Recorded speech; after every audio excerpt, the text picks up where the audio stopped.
So you didn't think I was going to let Beetlejuice Beetlejuice get off the hook without a review now, did you? Let's jump into it, shall we? What? Why? No! I do think it was kind of ballsy of the studio to basically title this movie Beetlejuice 2 out of 3. We already know that we're going to get Beetlejuice, Beetlejuice, Beetlejuice. Oh no! I'm an old long fan of the original movie. I don't think I have to say it. I was born in the 80s. I grew up with the film. I love it. It's part of my life.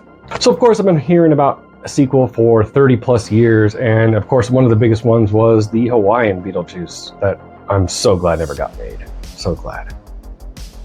So first off, let's just jump into what I liked the most, and that was the cast. The cast really brought this film to life. Michael Keaton, phenomenal, superb. Everyone's praising him, and for good reason. He's great.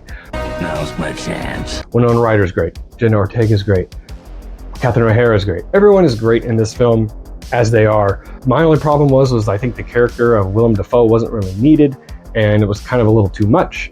Monica Bellucci as Beetlejuice's ex-wife was interesting, but the line's not really drawn in the sand of how much screen time she should or could have had.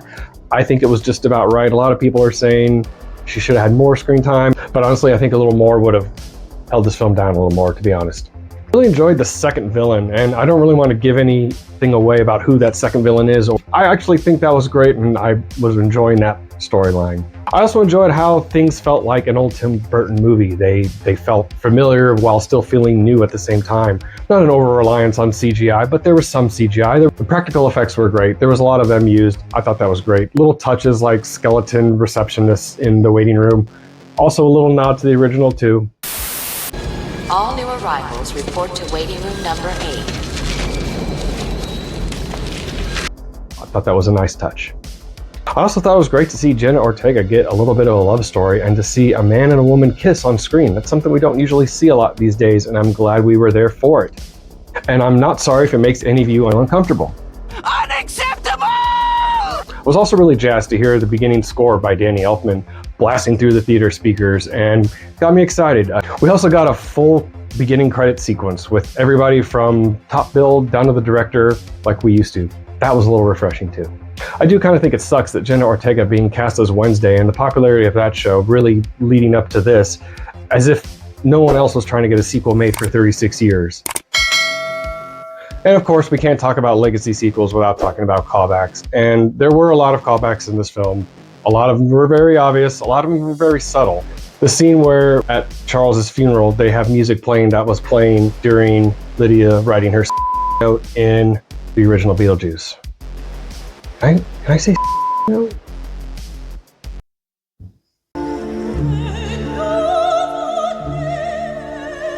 I am alone. They also killed off some of the baddies with a sandworm going from the ceiling to the floor, basically. It was so reminiscent of the first one, it made me kind of roll my eyes, to be honest.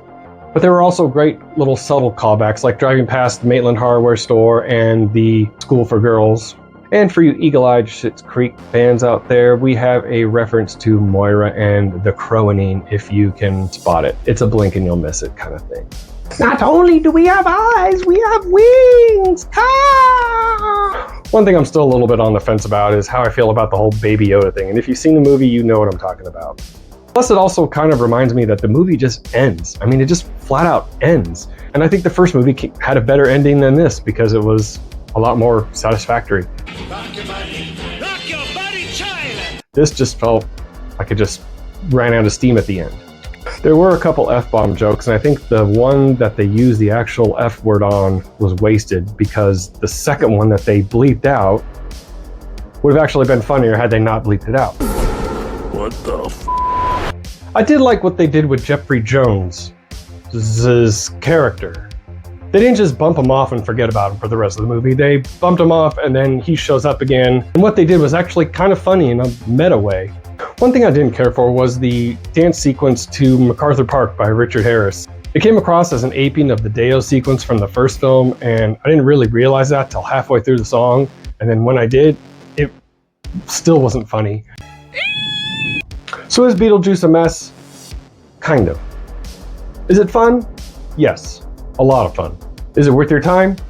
Yes. Especially if you're a Beetlejuice fan. If you're familiar with Beetlejuice, you're going to have a good time.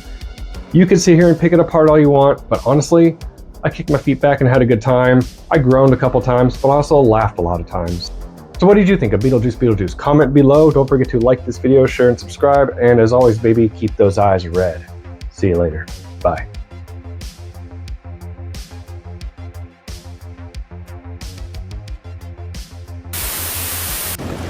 Fuck!